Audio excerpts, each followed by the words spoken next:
Hi everyone, welcome back to my channel. If you're new here, my name is Amanda, and in this video I'm going to take you through how I home can my beans. It is time to restock, so we'll go from soaking them to canning them and then to pressure canning them in the pressure canner. So I hope you guys enjoy, stick around, and be sure to subscribe.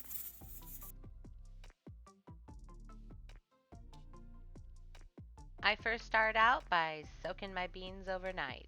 So I cover them with 2 inches of water and just let them sit. Then they'll be ready for canning by morning. Now, obviously, for home canning, you're going to need some tools. You'll need mason jars, lids, rings. All of that stuff can be found at your local big box stores for not too expensive. And you'll need a pressure canner, minimal. Everything else is just kind of convenience kind of tools. First off, though, you want to start by washing your mason jars. Even if you just bought them, it's never a bad idea to just give everything a good washing once you just buy it. And make sure that your food's going to be stored in a nice clean jar. Then, to avoid temperature shock in any way, you want to keep your jars in some hot water or something where they can stay really hot through the whole process. That way, you don't shock your jars or shatter them by putting something cold into them or putting something hot into them when they're cold. So, I keep them in my sink here and it seems to work great. Then you remember those beans we had soaking overnight? Well, it's time to strain them. So go ahead and dump them into your strainer, get all that liquid out, and then give them a good rinse so that they'll be ready for the next step. I do want to say that when you get your beans from the store, they are not clean necessarily. So go through them, shuffle through them, pick through them. Sometimes you'll find stones, twigs. Those are things you just don't want to eat, and you certainly don't want to preserve them. So give them a good look through, give them a good rinse before you soak them. Then soak them in good clean water. I use filtered water because they're going to soak up that fluid. You want it to be good fluid. So yeah, give them a good rinse before and after that soaking process.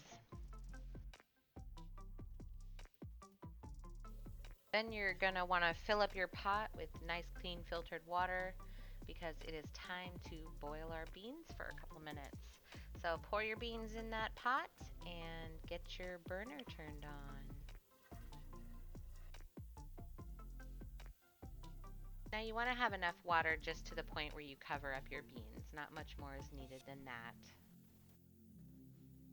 Then turn your burner on high and get that thing a boiling. You need to boil it for about 2 minutes.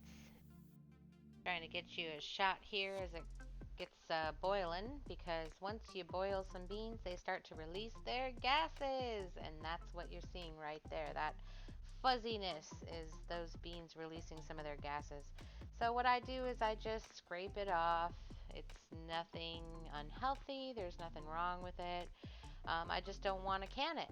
There's no need to can the foam, so I scrape it off, and it kind of produces more and more the longer you boil it, but you want to get it to a good rumbling boil before you stop and let it go for about 2 minutes, and then we can start the canning process.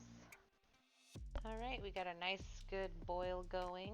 I'm going to scrape the last bit of this foam off, and then we will start canning. Woohoo! All right, well, you remember those jars we were keeping hot? It's time to take them out. There's one of those fancy jar lifters. Love that thing. Keeps me from burning my fingers. So I typically work with one jar at a time so that I can keep my jars hot, my food hot, and everything hot, and nothing kind of cools down during the canning process. So I drained the beans after I boiled them, and now I'm scooping them in. Headspace is something that you gotta kind of keep an eye out for with jars. With beans, you want to leave a 1 inch headspace, and that's pretty much to the bottommost ring of the top of your mason jar on the rim.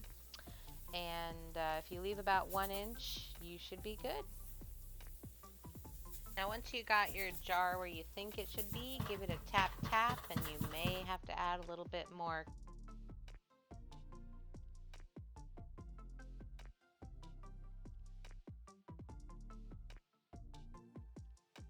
Here I am tapping it again because I'm kind of questioning that headspace. And yep, I need to remove a little bit because I was a little liberal in adding that extra scoop there. So that's okay though, right? We're all human and it's easily fixed.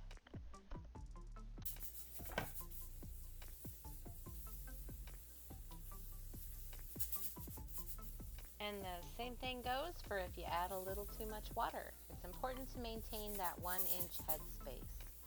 So even if you go a little bit above, don't be afraid to take a little out, or vice versa if you need to add a little more. And just for the sake of showing you a trick I figured out, if you have one of these little squeegee things, that's a great way of getting that excess fluid out as well, rather than spooning it out. Alright, next up is the debubbling process. So once you have your product in the jar, it's important to remove any excess bubbles that might be stuck underneath those beans or anything else you're putting in your jars. Excess bubbles is excess air, and that excess air will eventually turn into excess headspace, and we want to maintain that 1 inch. So debubble, friends. Okay, next up, it's time to wipe our rim down. In order to get a great seal with our lid, we need to make sure there's no food products or anything tiny or greasy or anything funky on the rim there, anything at all. So give it a good wipe with a paper towel and either some water, or I happen to use some vinegar in that little pink bowl there. Some white vinegar works really great for helping to get some of the oils and greases off of the rim. Then you add your lid and your ring. It's important to tighten it fingertip tight, which basically means you screw it on until it stops turning when you're holding a light pressure, and then maybe cranking it just a little bit more to make sure it's on there pretty well. So this is another one of those really cool tools I recommend. It's like a hot pad sort of, but it helps you handle your jars. So if you need help holding the jar so you can tighten the lid a little bit more, or to carry it from here to there into the pressure canner, it's super helpful. I really recommend it, and I found it on Amazon. Look at those beans. Aren't they beautiful? Give me a thumbs up if you think so. Now I'm not going to go into how to use a pressure canner because that is different for different kinds of pressure canners. But basically, you're going to put your jars in there with some water in the bottom, turn on the heat, and wait for it to start venting. Once it starts venting, you need to wait for 10 minutes before you start bringing it up to pressure. Once you've let it vent for 10 minutes, it's time to add your weighted gauge, at least for my canner. Now I know that for my altitude I need to can at 10 pounds of pressure. So once my pot reaches 10 pounds, that weighted gauge will start to wiggle, and that's what you're hearing and seeing there. Now at that point is when I can start my timing. Be sure to look it up on the National Home Food Preservation website, which I will link for you guys in the description box below. Find out your altitude and your cooking times based on your jar's size. 47 minutes left. Ding, ding, ding, it's done. Alright, so we turn off the timer, we turn off the burner, and we remove the pot from the heat source. This will help the pressure inside the pot slowly come down in a natural and non-fast way. Yeah.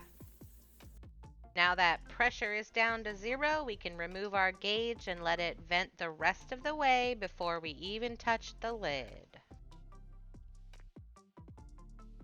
As you can see, contents are hot. Look at those boiling beans. Be careful, everyone. Here's some pintos that I did. I did these same steps several different times over a few days, and we now have a fully stocked bean shelf for the season. We're very excited about it. Here's a little clip of what my shelf looks like. Well, I sure hope you guys enjoyed this video. It's been fun making it for you and taking you along as I prepare these beans for our family. Don't forget to subscribe, and I'll see you next time.